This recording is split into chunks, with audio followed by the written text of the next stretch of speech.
Hey, what's happening, world? Be Marsh Boxing. We back at it with another boxing video. Watching this NFL playoff game at the same time. Watching the Ravens versus the Titans. Watching my Boston Celtics demolish the New Orleans Pelicans. And I just got to put up this boxing news one time. 122-pound champion WBC from Mexico, Ray Vargas. Dude's like 5'10" with a long reach. Tall for his weight class. Well, he's jumping ship after five successful defenses under the Golden Boy banner. Him and Nacho Barristan are jumping ship and going to where the grass is greener. The PBC. Yes, indeed. Ray Vargas trying to go over there to PBC. This is according to Mike Coppinger.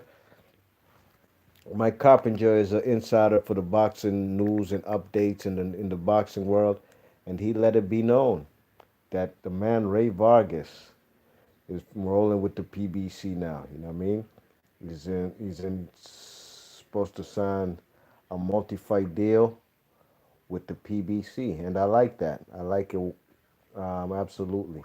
Now I will give credit to um, for Golden Boy for putting him in there, Ray Vargas, with guys like the Koki Komedi guy. You know what I mean? Koki Komedi though is past his prime.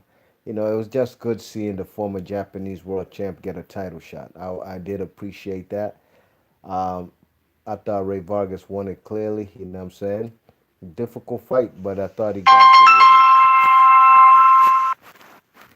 it. You know what I'm saying? So Ray Vargas, 34-0, 22 KOs. He's been a world champ since 2017 when he beat Gavin McDaniel for the vacant WBC title, and he went over there to England to do it. You know what I mean? Yes, indeed. You know, so he's jumping over to the zone. I'm sorry, the PBC. 29 years old, 5'10", and he's gonna probably be making. That's Danny Roman's gonna be making a mandatory defense against an undefeated fighter named Murajadin Ikamaladilev, who's 7-0 with 6 KOs. Hopefully, a fight between Ray Vargas and Danny Roman will be on the horizon. So, Danny Roman has two of the titles at 122. That's what the deal, Brooklyn Boxing Child. What's happening, fam? He's in the chat. What's good? All is well, man. So the IBF and the WBA titles are held by Danny Roman. WBC is held by Ray Vargas, and the WBO is held by the guy from Mexico, Emmanuel Navarrete. Ooh, Emmanuel Navarrete versus any of these guys. They need to have another unification for Undisputed. Hopefully, Emmanuel Navarrete and Ray Vargas. Politics aside, this is just wishful thinking. I know it's ESPN versus PBC, but I know the fight could be made. Possibly they could make it, but it's probably a little too late. I don't know. If Bob Arum and but Bob PBC, they would put this guy in there on the Deontay Wilder versus Tyson Fury undercard. But really and truly, the PBC has some good up and coming 122 pounders. You know what I mean? They got Brandon Figueroa, who did look a little suspect in his last fight, I believe, against Julio Ceja. Okay, very good fight. Julio Ceja is the guy that Guillermo Rigondeaux fought. Guillermo Rigondeaux is also there on the PBC. That's also a possibility if he comes back to his natural weight class where he's still the lineal champ. Man, they never lost a fight at 122 pounds. So Guillermo Rigondeaux should go back up there. You know, there's people out there who have said that Guillermo Rigondeaux did duck Ray Vargas because Guillermo Rigondeaux at some point was a WBC mandatory for Ray Vargas. Or was it the other way around? Ray Vargas a WBA mandatory when Guillermo Rigondeaux had the belt. However, it was supposed to have happened, and there's no better opportunity than now to make that fight happen. Also, there's also a guy who's my 2019 prospect of the year, cool boy Stephen Felton. Stephen Fulton, excuse me, cool boy Stephen Fulton. I seen Stephen Fulton, cool boy from Philly. I seen him fight once. You know what I mean? He looked pretty good, you know, and I seen him on the undercard. I seen him fight live. That's what I'm talking about. I've seen him a few times on TV fight, but I seen him fight live on what's his name? Jared Hurt versus J. Rock Williams. He was on the undercard and he fought a guy from Namibia, Paulos Moses, and he beat him for the IBO 122-pound champion. Now that's not a title that I do recognize, but just the fact that he's challenged himself, I do think cool boy Stephen Fulton is going to be a major player soon to come, especially at 122. You know what I mean? And also there's guys out there like what's that guy from Mexico, man? Looks like a black Mexican. Man look like Wolverine. What's his name? Luis Neri. He's also campaigning at 122. You know what I mean? That's a fight I'd love to see right now. You know, with against Ray Vargas. You know what I mean? That's a fight that probably could be made sooner than later. WBC, two Mexican guys. You know, and also Julio Ceja and Hugo Ruiz. They still out there. You know what I mean?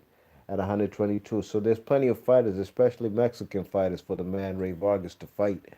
But hit that thumbs up when you come in the room. Be Marsh Boxing. That's what we're not going to do. No eavesdropping. No run tell that. Come in this room. Hit that thumbs up, please. Brooklyn Boxing Charles in the chat says, what's the undercard of the Wilder Fury? I have no idea. I absolutely have no idea.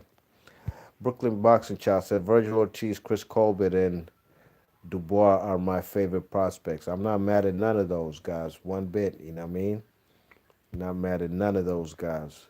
But out of all those guys you mentioned, they none of them beat a former world champion like cool boy Stephen Fulton. You know what I mean? That's why he my prospect of the year. He don't got as many KOs as Virgil Ortiz, who's probably like 14-0, 14 KOs. That's all well and fine. He beat Mauricio Herrera. I never considered him a regular. I mean, a WBO 140-pound champion, a regular belt. Good fighter. I thought he beat Danny Garcia. So we talking about guys who beat former world champions. Gotta give it up to the man. Was it Paulos Moses or Paulos Umbandu? I think it was Umbandu that cool boy Steph Felton beat. You know what I mean? But if I had to pick my second, I'd probably pick Daniel Dubois as my second prospect of 2019. You know what I mean? But Ray Vargas, man, look, man, you know, this is a guy who I like his skill set. He's a Mexican fighter trained by, to me, the greatest Mexican trainer of all time, the great Nacho Beristain, man. It don't get no better than that. You know, Nacho Beristain was in Juan Manuel Marquez's corner, you know what I mean? Daniel Zaragoza, Finito Ricardo Lopez. Come on, man. Is that what we doing here? You know what I'm saying? Nacho Beristain's that dude. He probably like 80 years old, but he still can teach the game of boxing. And Ray Vargas is not your typical left hook to the liver, take two to get one kind of slugger. Ray Vargas can box. And there's plenty of options for him right now in the PBC. More than where he was on over there on Golden Boy. And I'm glad he jumped ship. B Marsh Boxing, big ups to everybody in the chat who hit the thumbs up and everybody who participated in the chat. Big ups to Brooklyn Child Boxing. Go subscribe to Slim's channel. Got a good boxing channel. Waiting for new videos coming up on Wednesday. Live from Brooklyn Boxing Child. Yeah, I know it's a new year in boxing. But the content gonna start popping, man. We gonna have boxing from this weekend to next weekend till the weekend after that. B Marsh Boxing, leave your thoughts and comments. Let me know what you think about the Golden Boy fighter. Jumping ship, a champion, not even just a regular fighter, a champion, WBC champ, jumping ship, going to mess with Al Heyman. Salute to you too, Brooklyn Child Boxing. Big up, big up. Watching these Ravens and the Tennessee Titans, man. Tennessee Titans look like they shocked my Patriots last week in Foxborough. Look like they might do the same thing over there in Baltimore M&T Stadium. All right, so let me know what you think about Ray Vargas leaving De La Hoya to go mess with Al Heyman, and let me know if you think his future is gonna be bright over there on PBC, or should he stay there dwindled over there on Golden Boy. I personally think it's a good look coming over to PBC for any boxer on the planet. They got the best fighters, you know. This is USA, Jack, and where you want to see free TV without having to go to an app and possibly pay $50 for the month, you can catch these type of fights live on Fox 5. Be Marsh Boxley, your thoughts and comments, and I'm gone. Peace.